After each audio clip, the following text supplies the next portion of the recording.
Battlefield Podcast. Hey guys, it's Tim, aka Darkness429 for the Battlefield Podcast, and today's a little different for Lowdown. Today I'm actually here in front of the green screen.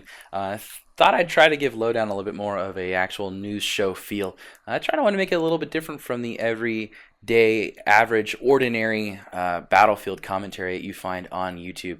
Make Battlefield Podcast a little bit different. So I hope you guys enjoy the format. Make sure to let me know down in the comment section below.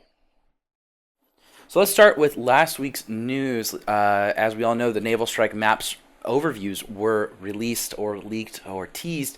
I'm not really sure what happened, but they did get out to us, and let's take a look at them. So starting off, we have Lost Islands. Lost Islands is the map that we've seen with the crashed airliner. It was the one image with the hovercraft being shown off with the jet in the background. We do have a jet in the middle of the map that is the focal point of the map, and then we have a bunch of other islands circling around it. The islands are not connected by any bridges except for two, so those were the only ones that you could potentially get across with on a Jeep or an ATV, potentially a tank. Everything else you're going to have to use a Sea-Doo, a hovercraft, an attack boat, some type of amphibious vehicle that can get you from point A to point B. Now, the evolution for this map, the only thing we know of right now is the jet is able to be blown up and manipulated. You are able to blow up the jet and use that as cover, but that is the only thing that we know of right now. Let's move on to Naval Strike. Now, Naval Strike, again, we have a very large image of the map, and then we have a cropped-in image, what I'm showing right here. Now, as you can see, this kind of reminds me a little bit of Paracel Storm. You have a very large fortified island in the middle of the map, and then you have smaller islands around it. This one seems to be very inhabited. I'm sure it'll remind us of Paracel Storm, kind of like that Bravo point is, where I feel like a lot of the fighting is going to happen there. And then the smaller islands will be where capture points are for Conquest Large. And how Rush will probably work is something similar to how it works on Paracel Storm, so you'll have it starting off in the middle, and then it'll kind of break out into the smaller islands. So it'll be very interesting to see how they go about doing that. Now, Wavebreaker's a very interesting one. This one's kind of caught my eye. This is the one with the naval base in it. The naval base has a submarine in it with floodgates. Now, the submarine is sitting on top of stilts. You are able to blow up those stilts and drop the submarine down on top of your enemies. There's also floodgates that you can open up, and these floodgates could potentially wash out your enemies as they're capturing the flag in Conquest Large, or as they're trying to take a MCOM during Rush. And last but not least, we have Operation Mortar. Now, Operation Mortar is the abandoned cliffside resort that we saw with the very pretty sunset in the images that were shown off to us. Again, we have a lot of land, but then we have a cropped-in image with a lot more detail. So I feel like the cropped-in image is a better representation of the area that we'll be able to play with. This one's got a very large island, and then it's got some smaller islands that kind of break off into the tail, and then they kind of fan out on the right and left sides. Again, I feel like a lot of the infantry fighting is going to happen on the main island in the middle, and then a lot of the amphibious fighting is going to, of course, happen everywhere around the map. But as far as infantry fighting goes and capture points, I feel like a lot of it's going to be on the main set of islands here in the middle, and then they potentially might fan out, but I'm not too sure. So all in all, I think they've done a really nice job with the map layouts. I really like them. I think they look cool. Very interesting with the whole idea of Naval Strike, focusing on the naval combat being brought into Battlefield 4. Something we never really saw in Battlefield 3. We had the little rib boats, but that was really about it.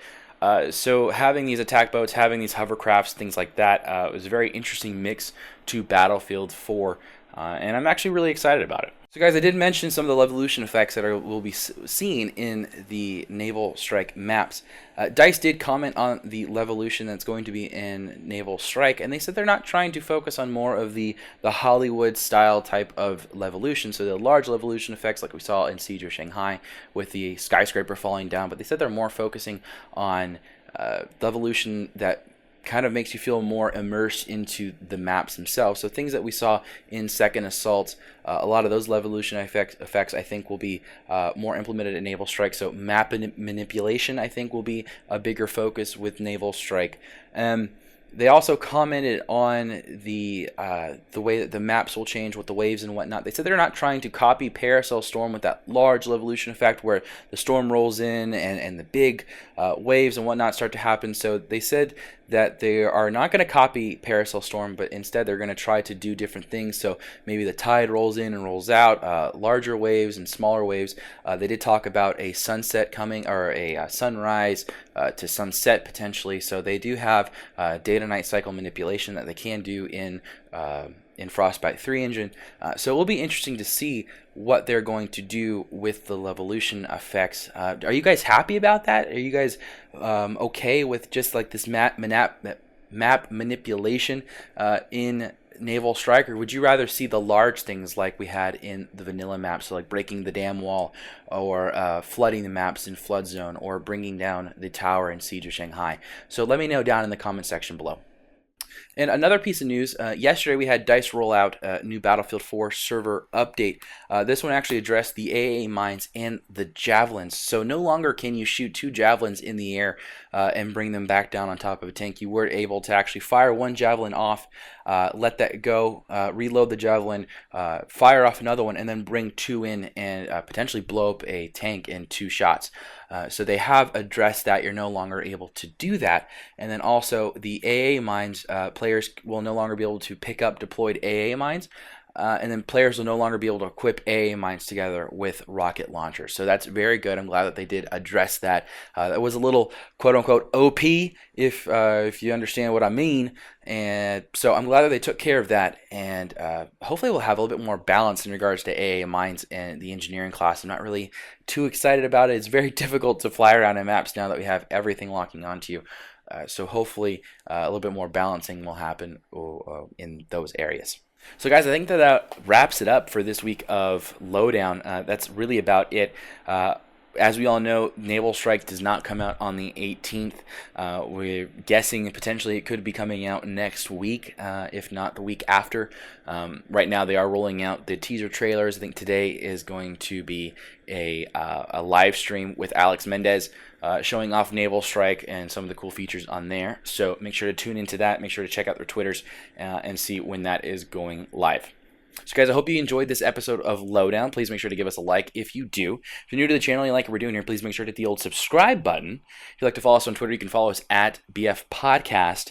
And if you'd like to follow myself, Chalk1, on Twitter, on Twitch, and the other social media sites, you can head on over to www.battlefieldpodcast.com for all of those. Thanks so much for watching, guys, and I can't wait to see you in the next episode. So see you for now, and take care.